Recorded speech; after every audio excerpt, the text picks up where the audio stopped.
This morning on Wake Up, an update on the Anzar Fire burning in the community of Aromas. The progress firefighters have made in their fight against the flames. And another foggy start to the morning. We'll be monitoring the roadway visibility conditions. Plus, the parents of Kristen Smart testify in the murder case of their daughter against Paul and Ruben Flores. Why prosecutors say Paul Flores killed Smart in his dorm room after raping or attempting to rape her. Welcome to Wake Up on KION News Channel 46. Good morning to you. It's finally Friday, July 22nd. Thanks for joining us for Wake Up. I'm Taryn Mitchell. Before we get to that top story, let's bring in our very own Courtney Aiken, who has a first look at weather. Happy Friday, my friend. You know, guys, funny story. I told Courtney to match me today with pink, but I feel like I have pink on, but she said it's white. It's pink. I don't think it's pink. I'll leave it up to everybody at home.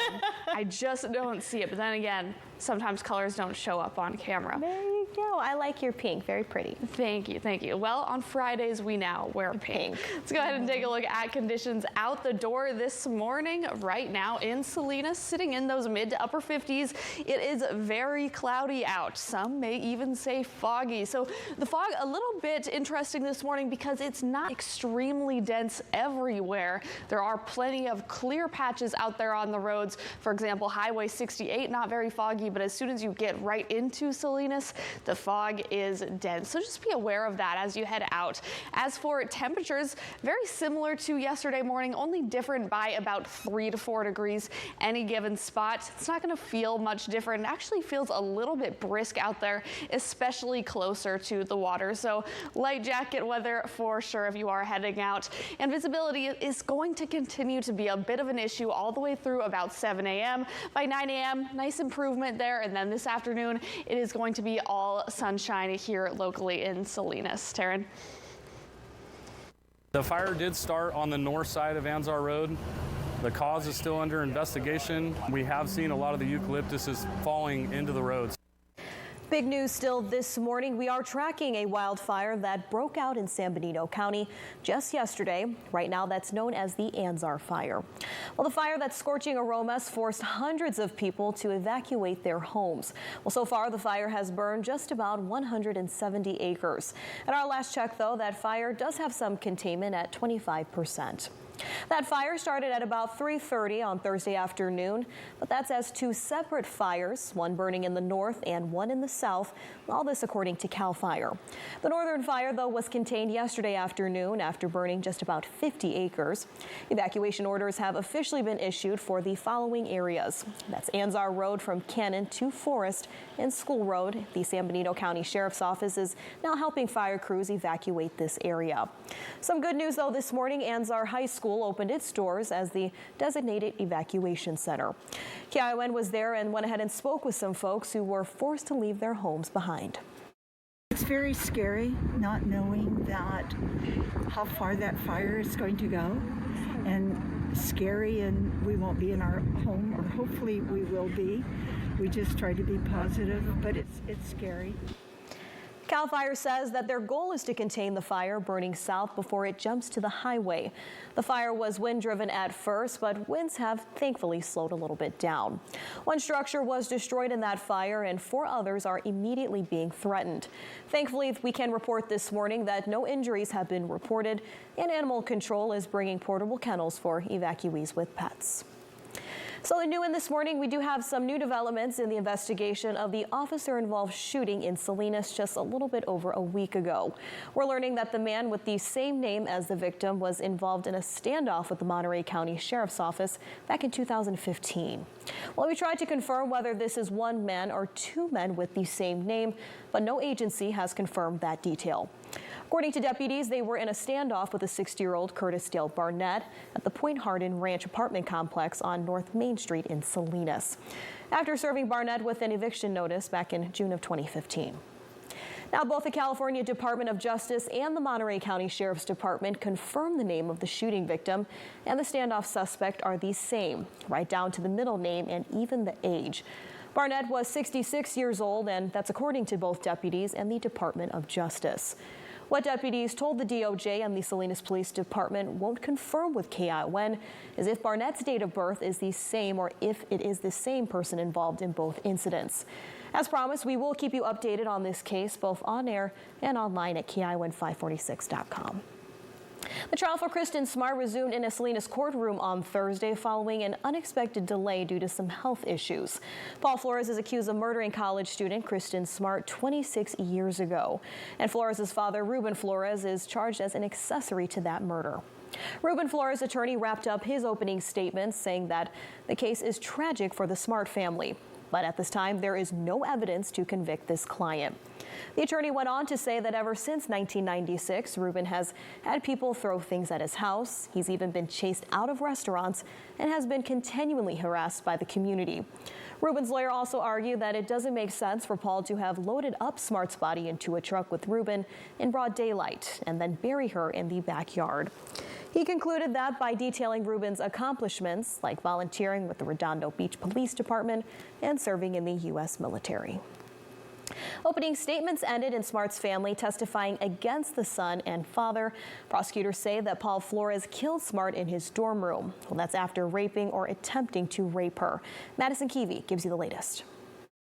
Yeah, it was almost a surreal moment, you know, to be in there after all these years. A 26-year wait for answers that prosecutors say only Paul and Ruben Flores know. I wanted to come and support the family and support my community where I grew up, which is Stockton, and the high school that I graduated from, Lincoln High. Like Kristen Smart, Clark Baird is Stockton born and raised. We heard about Kristen's teen years through her mom, Denise, who took the stand first. She relived the missteps taken when Kristen first disappeared and got emotional. It's been more than 10,000 days since her last voice message. Her father, Stan, told jurors about his searches of the hillsides near Cal Poly's campus and beyond. We'll start with him again Friday morning. Not forgotten, Kristen's brother, Matt. A friend Baird told us he had mutual friends with and knew from swim and water polo. Similar ages at Lincoln High School. Now the two in the same room again, this time for his sister's murder trial. It was pretty emotional for me listening to all their testimonies, you know, especially your brother Matt. You know, I have a lot of love and respect for him. He's a good man, and just to hear his testimony was powerful. It was powerful for me. Madison Keevy reporting there. Both the father and son are pleading not guilty. The murder trial will officially resume later today. Let's shift gears this morning. Wake up time just a little bit after 5:05. Take this live look this morning from Mount Toro. You can see out there in the distance some twinkling lights, but a little bit of Courtney, help me finish it. Fog. What's going on? I've called it frog before, so you know, whatever works, but the image speaks for itself. There is fog out there, a little bit more dense at the coast. As you can see, this of course is Monterey from our Domenicos on the wharf cam, and then we just saw that look from Salinas, so you could actually see the ground from the top of Mount Toro. There are some gaps in those clouds in Salinas, so slightly further inland, but of course at the coast, the fog is dense. It's going to be another foggy start to the day that'll last through around 10 a.m. So difficult visibility conditions. However, Monterey temperatures currently about 55 degrees and winds very quiet. There's little to no wind out there this morning. So that makes those temperatures pretty stable. Carmel Valley already in the 60s. And we already have a couple of 70s in the map for our far inland spots. Hernandez Valley, you're already sitting at 71. And temperatures for our highs this afternoon, they'll be very similar to yesterday's. So maybe inland spots not quite as hot as yesterday, but very similar overall. It's another stable pattern that we're dealing with. But here's a look at that visibility this morning. Of course, it is the most sort of compromised for places like Watsonville. You're down to less than a mile of visibility, and I do expect these conditions to shift just a bit as we get into the rest of the morning. So we'll continue to keep an eye on that for you. Taryn? Courtney, thanks so much. Some good news. Finally, the lights are back on across the Monterey Peninsula. That's because more than 20,000 PG&E customers woke up in the dark yesterday morning. Well, this was the scene at around 5:30 a.m. back on Thursday. The damaged electrical equipment was detected by PG&E's Del Monte substation in Monterey. Well, we went out to the scene that morning, and witnesses tell us that the center prong was literally arching, and for hours later, thousands of people who live on the peninsula lost their electricity. We went ahead and reached out to the utility company. It says equipment failure at its Del Monte substation is to blame for this. As we mentioned, the power first went out at around 5 yesterday morning, shutting off traffic signals and closing businesses.